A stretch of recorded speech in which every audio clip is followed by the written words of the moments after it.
At 49, my life had collapsed into quiet desperation. I was broke, my small apartment barely held together by overdue rent notices and fading dreams. My mother had passed the year before, leaving nothing behind except a small rusted metal box that had belonged to my grandfather. I had found it in her attic, sealed tight with an old-fashioned lock and a note taped to the lid. Open this when you've lost everything, but be ready to find more than you expect. At the time, I laughed bitterly. What could possibly be in there? Old photos? Maybe a few coins? But weeks later, when I was counting coins just to buy groceries, the box started to feel like my last hope. The locksmith wanted $600 to open it, a price that felt absurd when I could barely pay for food. Still, something in my gut whispered it was worth it. I sold my late mother's old china set and gathered the money. That morning, as I drove to the locksmith shop, I couldn't help but feel like I was betraying my grandfather's memory, spending my last bit of stability on a box of dust.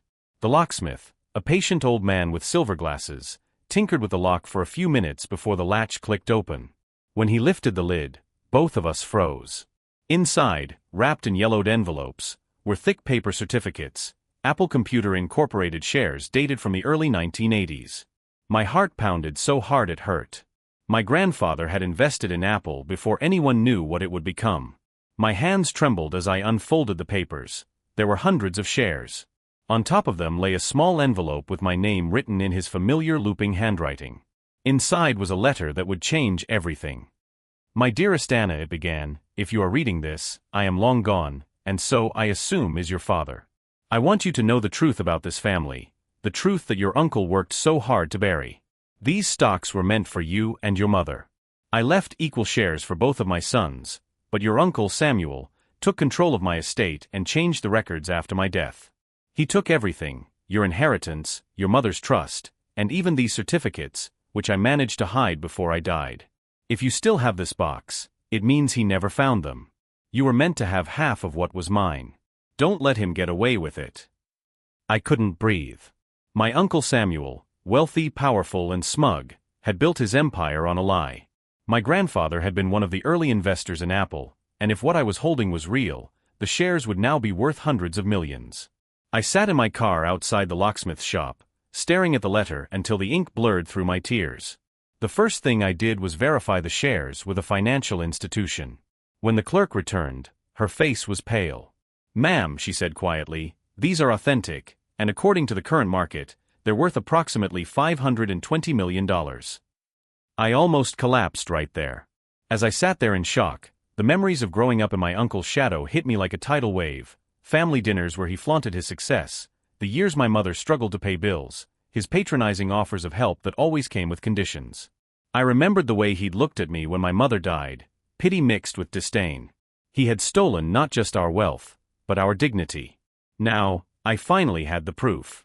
I could take everything back. I contacted a lawyer the next morning, and the moment I mentioned my uncle's name, the lawyer's eyebrows lifted. "Samuel Whitmore?" he asked. "You're not the first person to bring up suspicious dealings against him." The attorney's office became my second home over the next few weeks. We unearthed documents, found signatures that didn't match, and traced false transfers that led straight to my uncle's accounts. The evidence was airtight. When the legal notice finally reached him, I imagined his face twisting in fury. But what followed wasn't the triumphant victory I had pictured, it was something colder. My uncle called me personally, his voice a chilling mix of anger and forced charm. "Anna," he said, "you don't understand what you're getting into. This family's name means something. If you take this public, you'll destroy us all." His us didn't include me, and we both knew it. I stayed silent. "You can still walk away," he hissed. "I'll give you $50,000 to forget about this nonsense." I hung up. The trial was grueling, filled with reporters and whispers.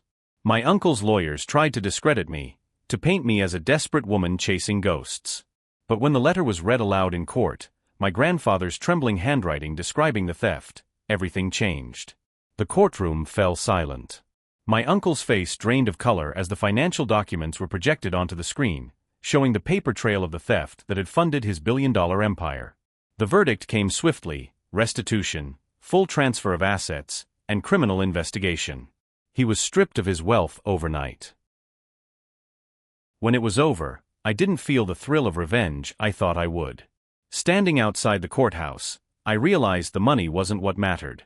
What mattered was truth, that my mother hadn't imagined her father's betrayal, that our suffering hadn't been for nothing.